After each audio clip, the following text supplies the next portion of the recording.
Olá pessoal, tudo bem com vocês? Aqui é a professora Márcia da disciplina de Biologia. Estou aqui para mais uma aula de Botânica, dessa vez para falar um pouco sobre a fisiologia dos vegetais. Então vamos dar início à aula falando um pouco sobre a absorção dos nutrientes. Essa absorção ela pode acontecer por duas vias. Uma via ocorre entre as células, que é chamado de hipoplástica, ou seja, os nutrientes eles vão circular entre as células do corpo vegetal. E tem aquela via onde os nutrientes vão circular dentro das células, que são a ciproplástica, ciplástica, certo? Intra quer dizer dentro. Então, aqui o movimento ocorre pelo citoplasma e o movimento ocorre nas paredes celulares e espaços intercelulares, certo? Essas aqui são as duas vias. Olha aqui, entre as células e o movimento pelo citoplasma, certo? Que no caso é intra, dentro da célula. A transpiração vegetal. A transpiração, ela é um meio pelo qual a planta ela vai perder água. Então, essa perca de água ela ocorre através dos estômatos, principalmente, certo? Os estômatos eles estão localizados em grande quantidade na região inferior da epiderme da folha. Aqui é um corte da anatomia interna de uma folha. Então, aqui eu tenho a cutícula, que está na região superior, tem a epiderme superior, as nervuras, né? Aqui são os parênquimas da flor, da folha, que eu já expliquei em outra videoaula. E os espaços para a circulação do ar dentro da folha. Então, é através do movimento dos estômatos que a planta ela vai perder água para o ambiente. Esse movimento dos estômatos ele é influenciado por alguns fatores, como, por exemplo, a ação do vento, a oscilação de temperatura. Então, quando está quente, por exemplo, a tendência é que a planta ela perca mais água para o ambiente, então os estômatos eles irão fechar. A umidade atmosférica, dependendo do local onde a planta está localizada, e o movimento, se é dia ou se é noite.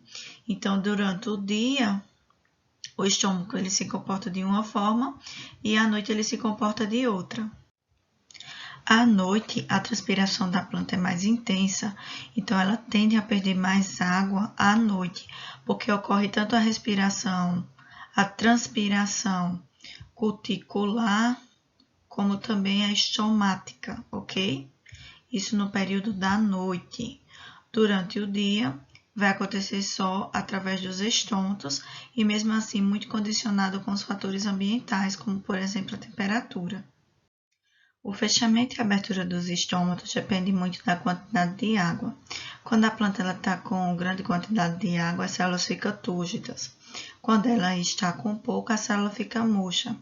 Então, aqui, ó, tem os estômatos mostrando as células guardas, o ósculo, que é a abertura, né, do estômago, e a morfologia do estômago. Então, o comportamento do estômago ele vai ser influenciado pela luminosidade, a quantidade de luz disponível no ambiente, a concentração de dióxido de carbono. Quando há grande quantidade de dióxido de carbono nos estômatos, eles fecham, porque ele entende que não há necessidade de fazer fotossíntese naquele momento. Quando há baixa quantidade, eles abrem para absorver mais quantidade de gás carbônico para fazer o processo de fotossíntese. E a disponibilidade da água. O comportamento do estômago, levando em consideração as condições ambientais. Então, o estômago está aberto quando tem uma luminosidade alta, baixa concentração de dióxido de carbono, como eu falei, e baixa concentração de dióxido de carbono, porque ele vai entender que é preciso abrir para pegar mais gás carbônico para fazer a fotossíntese. E suprimento de água satisfatório. Então, ele vai estar fechado quando eu tenho baixa luminosidade, alta concentração de gás carbônico, porque ele vai entender que não é necessário fazer o processo de fotossíntese, e baixo suprimento de água, certo? Então, aqui são as condições ambientais e o comportamento dos estômatos diante dessas condições ambientais. O movimento ascendente da água da água no xilema. Então, ele pode acontecer pela pressão reticular, que a gente observa nessa figura, onde a água que está no solo é empurrada para dentro da raiz pelo processo de osmose, passa pelo caule e ocorre uma pressão empurrando da raiz para o caule até chegar na folha. Também pode ocorrer por capilaridade ou coesão e tensão. O que é isso? Capilar, o que é que a gente lembra? É uma coisa muito fininha, né? Então, são capilares, vasos bem fininhos do xilema, que vai transportar a água através de adesão das paredes celulares para a região do caule. Isso vai acontecer porque ocorre uma coesão e tensão. Então, ocorre uma coesão, uma junção das moléculas de água e uma tensão para que elas sejam empurradas. Então, aqui está a molécula de água, as partículas do solo do xilema e os pelos absorventes. Esses pelos absorventes, eles vão ter os capilares, que vai sofrer a adesão da água com a parede celular. Isso daqui vai sofrer a coesão, que é entre as moléculas de água, no caso são as junções, certo? Isso daqui vai ser transportado até as folhas, onde vai ocorrer a transpiração, que eu expliquei para vocês, que é a nível de estômago, ok? Movimento do soluto pelo xilema. Pelo floema. O xilema, ele só vai no sentido ascendente, ou seja, de baixo para cima. Já o floema, ele vai nos dois sentidos, ascendente e descendente. Tanto ele pode subir como ele pode descer no corpo vegetal. Existem tipos de carreamentos do floema. O carregamento pelo ciplástio é onde as células companheiras, elas têm grande número de retículo endoplasmático que vão transportar oligosacarídeos. Já o carreamento por apoblastos, as células companheiras, elas vão conseguir transportar sacarose, certo? Por invaginações através da sua membrana, da sua parede celular. O fluxo de pressão, então é a pressão que vai ocorrer para o transporte do xilema e do floema, nesse caso aqui do floema.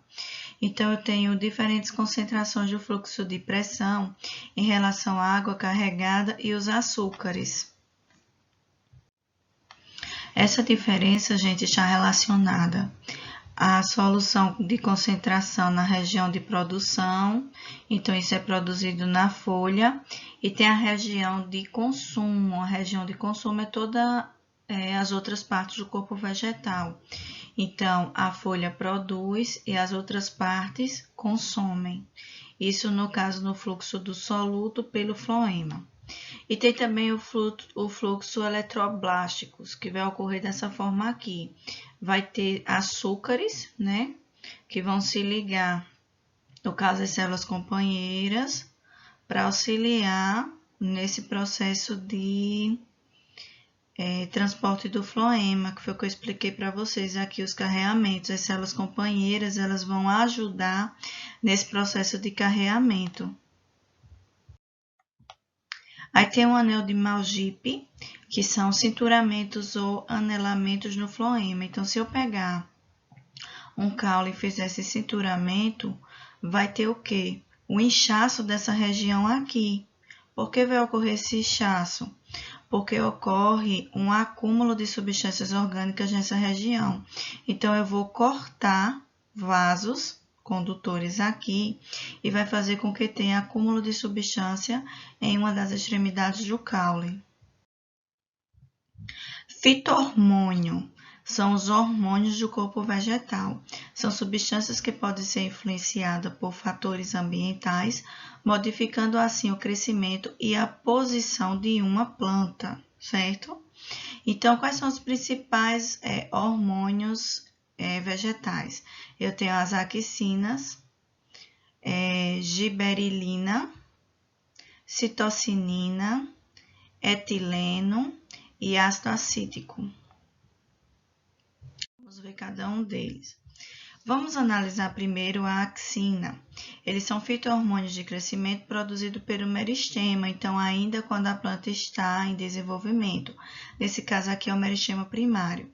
São encontrados nas regiões de gemas, então olha aqui as gemas, que é a região onde vai haver o crescimento, né? Estimula o crescimento dos frutos, principalmente dos cardinocarpos. Cardinocarpos são frutos que eles se desenvolvem se há necessidade de fecundação do ovário e eles não possuem semente. Um exemplo de patenocarpos são as bananas. E estimula a formação de raízes advências e a capacidade do câmbio em produzir vasos condutores, como o xilema e o floema. Então, aqui está a dormência das gemas laterais, que é estimulado por esse hormônio. A gema apical ativa, remoção das gemas apicais, ocorre o desenvolvimento das gemas laterais. Liberinina. A liberinina ela vai auxiliar o crescimento e vai estimular o período de floração da planta, certo? Então, desenvolvimento das flores. Ela vai acelerar o ciclo celular, então ela acelera também o processo de cicatrização, caso na planta ocorra alguma lesão, estimula a germinação das sementes, quando as sementes elas estão em condições adequadas para germinar.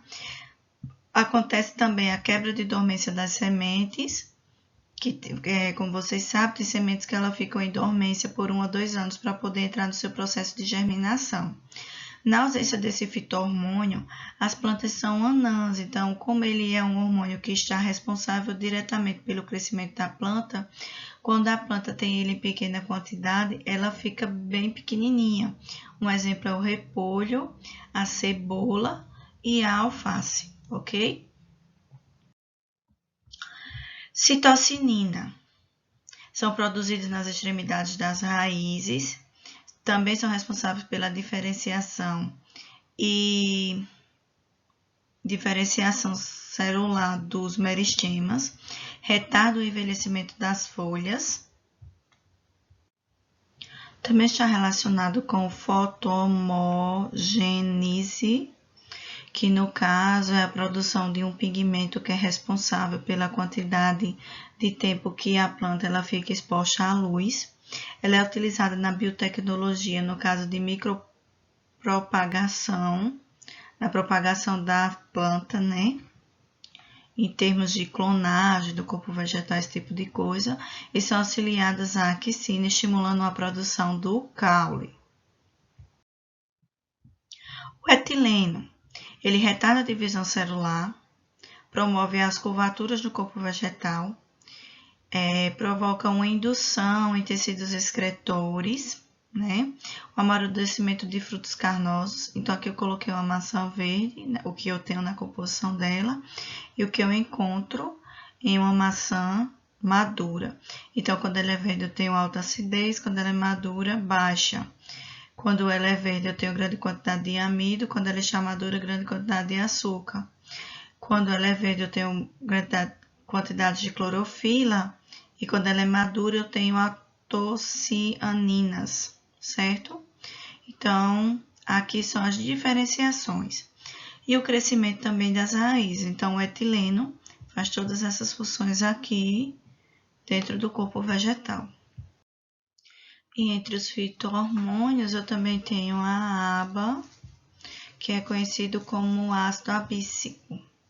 São hormônios excretados quando a planta sofre algum estresse hídrico. Então, esse estresse hídrico, por exemplo, pode ser ocasionado pela falta de água ou pelo excesso, certo? É um estresse relacionado à água. Um exemplo disso são os catafilos nas gemas durante o inverno.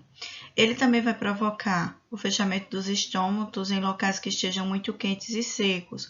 Então, o estômago ele fecha para evitar que a planta perca água para o ambiente. Ele é um inibidor do crescimento e ele é um promotor de dormência nas sementes. Então, essas daqui são as principais funções desse tipo de hormônio. Existem também os movimentos vegetais. Então, eu tenho o fototropismo, que é quando a planta ela vai crescer em direção à luz. Então, aqui moléculas de axina, que estimula esse tipo de crescimento. Isso daqui pode provocar curvaturas, olha aqui. A planta se curva dependendo da posição da luz. Gravitropismo ou geotropismo. No caso, ela vai crescer em direção ao centro da Terra. Isso eu posso observar nas raízes e em alguns tipos de caule. Então, aqui eu coloquei, ó, as raízes. Ela vai exercer gravitropismo positivo, enquanto o caule ele vai ter gravitropismo negativo, porque ele vai crescer em direção à luz e não em direção ao centro da Terra. O tigmotropismo, ele é um movimento orientado pelo contato. Eu observo, por exemplo, isso nas gavinhas. O hidrotropismo, como o nome já está dizendo, o hidro, ele é um movimento orientado pela quantidade de água. E o quimiotropismo é um crescimento que ele vai ser induzido por moléculas químicas, como, por exemplo, glicoproteínas, ok? Então, eu também tenho o fotoperiodismo. O que é isso? As plantas elas têm diferentes processos para o processo de floração. Então, tem plantas de dia curto, que elas florescem quando a duração da noite é menor que a do dia. E tem um fotoperíodo crítico de 6 horas. Então, durante essas 6 horas aqui, é o processo em que ela vai florescer, certo? E tem as plantas de dia longo, que ela floresce quando a duração do dia é maior que o da noite. Então, ela tem um fotoperíodo de 18 horas. Olha aqui, o fotoperíodo dela é mais largo. Bem, pessoal, dando continuidade, nós temos os fitocromos. Os fitocromos são pigmentos azulados de constituição proteica que são responsáveis pela absorção da luz. Essa absorção vai influenciar duas respostas para a planta, ou a floração ou a germinação. Isso daqui vai variar muito de planta para planta. Então, tanto o citrocromo R como o citrocromo F, eles vão ter essa resposta aqui, certo? No corpo vegetal. Só que dependendo do tipo de planta que está sendo analisado, a resposta vai ter durações diferentes, vai ter períodos diferentes, vai ter a sua particularidade. A conversão à noite é lenta para algumas plantas, então isso daqui foi uma observação que foi colocada para mostrar que cada espécie vegetal tem o seu comportamento específico. Então, pessoal, isso foi uma revisão sobre os principais hormônios vegetais e como a planta se comporta com a reação desses hormônios. Espero que vocês tenham gostado. Fiquem com Deus.